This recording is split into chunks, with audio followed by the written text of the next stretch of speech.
Hello student. आज हम यहाँ पे next lecture number 4 acid base and salt के बारे में पढ़ेंगे।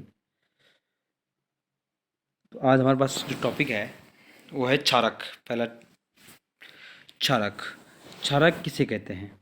देखो, मैंने इससे पहले कहा था कि अम्ल और क्षार की अलग वैज्ञानिकों ने अपने पर मत रखे, और जो सार्वभौमिक मत था जिसमें सबसे ज़्यादा सहमति मिली तो वो थी आर्हीनियस का मत।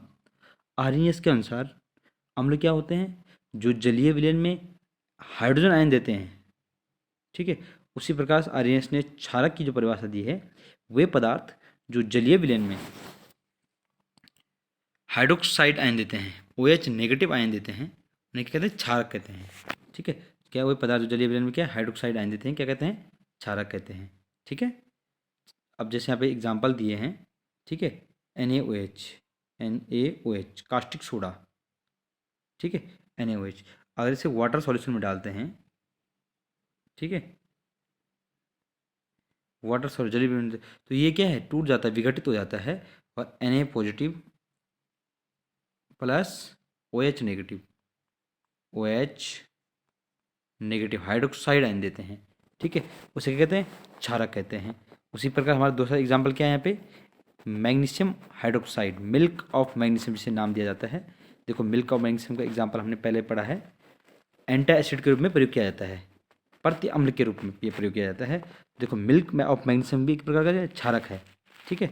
जो देखो MgOH Mg2 plus plus OH negative में टूटता है। ठीक है। तो देखो इसमें क्या है? हाइड्रोक्साइड आयन दे रहा है।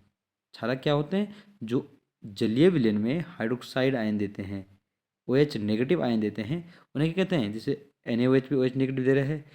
ठीक है। MgOH का होल ट्वाइस भी OH नेगेटिव दे रहा है, तो ये क्या है? क्षारक कहते हैं।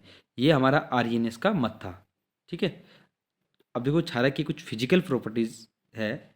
जैसे क्षारक क्या है? स्वाद में कड़वे होते हैं, लाल लिटमस पत्र को नीला करते हैं, जलीय विलयन में OH नेगेटिव आयन देते हैं। ठीक है। अब आएगा क्लासिफिकेशन ऑफ बीस। ठीक है। क्षारक के वर्गीकरण। अब क्षारक के वर्गीकरण में हमारे पास पहले क्या है? प्रबल क्षारक और दुर्बल क्षारक। प्रबल मतलब क्या है? जो स्ट्रांग होते हैं। ठीक है। जैसे NaOH, KOH, ठीक है, CaOH का होल ट्वाइस। ठीक है।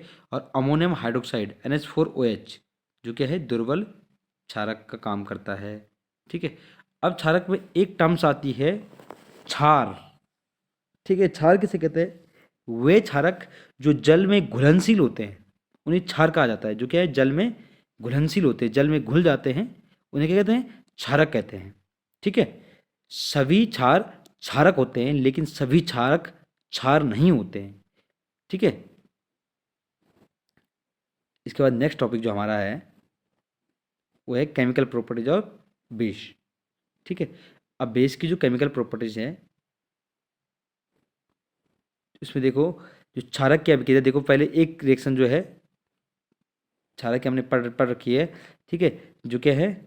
यहाँ पे दी हुई है कि अम्ल के साथ क्रिया, उदासीनीकरण अभिक्रिया, इससे पहले हमने पढ़ी है। अम्ल के साथ क्रिया, तो अम्ल के साथ क्षारक जब क्रिया करता है तो क्या? उदासीनीकरण अभिक्रिया कहते हैं। अम्ल और क्षार क्रिया करके क्या है? लवण और जल बनाता है, जैसे यहाँ पे ये है। ठीक है। ये हमने पहले था हाइड्रोक्लोरिक एसिड और सोडियम हाइड्रोक्साइड जब क्रिया करते हैं तो क्या करते हैं? लवण NaCl और H2O बनाता है। ठीक है। दूसरी अभिक्रिया हमारे पास यहाँ पे है, ठीक है, कि क्षारक की धातु के साथ अभिक्रिया। ठीक है। क्षारक की धातु के साथ अभिक्रिया, जो क्षारक धातु के साथ क्रिया करता है तो हाइड्रोजन गैस निकालता है। कि किसी भी क्षारक, कोई भी क्षारक अगर धातु के साथ क्रिया करेगा तो क्या है? हाइड्रोजन गैस और लवण बनाता है, हाइड्रोजन को विमुक्त करता है और लवण बनाता है। उसी प्रकार क्षारक की धातु अधात्विक ऑक्साइड के साथ क्रिया तो लवण और जल बनाता है। ठीक है। क्षारक धातु बाइकार्बोनेट के साथ किसी प्रकार कोई क्रिया नहीं करता है। क्षारक धातु कार्बन के साथ कोई क्रिया नहीं करता है। ये हमारे क्षारक की कुछ केमिकल प्रॉपर्टीज थी। अब हम इनका अध्ययन करेंगे। ठीक है। कि क्षारक की अम्ल के साथ क्रिया कैसे होती है, क्षारक की धातु के साथ क्रिया कैसे होती है। अब देखो, हमारे पास जो टॉपिक आया है कि क्षारक की धातु के साथ क्रिया। ठीक है। अब क्षारक की धातु के साथ क्षारक क्या है? NaOH कास्टिक सोडा और जिंक के साथ क्रिया करता है। तो देखो क्या बनाता है, सोडियम जिंकेट बनाता है और हाइड्रोजन गैस विमुक्त करता है। हमने कहा था क्षारक धातु के साथ क्रिया करके लवण बनाता है और हाइड्रोजन गैस विमुक्त करता है। बहुत इंपॉर्टेंट रिएक्शन है परीक्षा की दृष्टि से, और कई बार कॉम्पिटेटिव एग्जाम में भी पूछी गई है क्वेश्चन कि जब दानेदार जिंक को सोडियम हाइड्रोक्साइड के विलयन में डाला जाता है तो क्या होता है। जब दानेदार जिंक को क्या सोडियम हाइड्रोक्साइड विलयन में डाला जाता है तो क्या है, सोडियम जिंकेट प्राप्त होता है, जैसे NaOH कास्टिक सोडा, ठीक है, सोडियम हाइड्रोक्साइड का विलयन है और जिंक की क्रिया कराई जाती है। तो ये रिएक्शन कई बार आती है कि क्या होता है जब जिंक को, दानेदार जिंक को सोडियम हाइड्रोक्साइड के विलयन में प्रवाहित किया जाता है तो क्या होगा, Na2ZnO2 सोडियम जिंकेट प्राप्त होता है और हाइड्रोजन गैस विमुक्त होती है। ये बहुत इंपॉर्टेंट रिएक्शन है परीक्षा की दृष्टि से और कॉम्पिटेटिव एग्जाम की दृष्टि से। कई बार ये कॉम्पिटेटिव एग्जाम में पूछा गया है कि क्या होता है जब दानेदार जिंक की क्रिया सोडियम हाइड्रोक्साइड से की जाती है तो हम सोडियम जिंकेट प्राप्त होता है। अब देखो सोडियम जिंकेट का जो केमिकल फॉर्मूला है वो Na2ZnO2, ये याद करना है कि सोडियम जिंकेट का फॉर्मूला क्या था, Na2ZnO2, ये है सोडियम जिंकेट। इसके बाद जो नेक्स्ट है हमारे पास कि क्षारक की अधात्विक ऑक्साइड से क्रिया। अब देखो सबसे पहले अधात्विक जो ऑक्साइड होता है वो क्या है, अम्लीय प्रवृत्ति का होता है। क्या होता है, अम्लीय प्रवृत्ति। धात्विक ऑक्साइड क्षारीय प्रवृत्ति का होता है और अधात्विक ऑक्साइड अम्लीय प्रवृत्ति का होता है। क्यों, क्योंकि अधात्विक ऑक्साइड किसी क्षार के साथ क्रिया करके क्या लवण बनाता है। इससे यह सिद्ध होता है कि अगर कोई भी अम्ल अगर क्षार के साथ क्रिया करता है तो वो लवण बनाता है। तो इसका मतलब अधात्विक ऑक्साइड क्या है, ठीक है, अम्लीय होता है।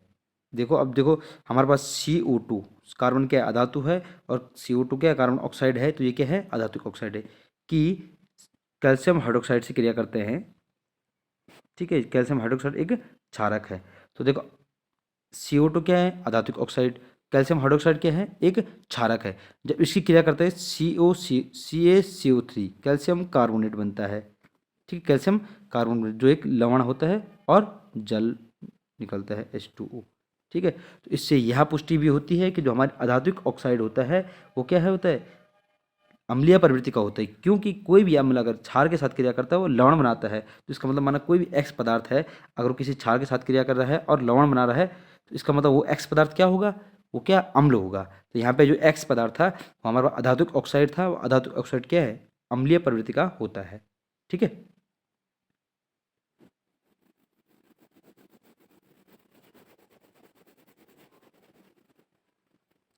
इसके बाद, ठीक है, जो हमारे पास क्या है कि अम्लीय होता है और विद्युत धारा प्रवाहित करता है, ठीक है।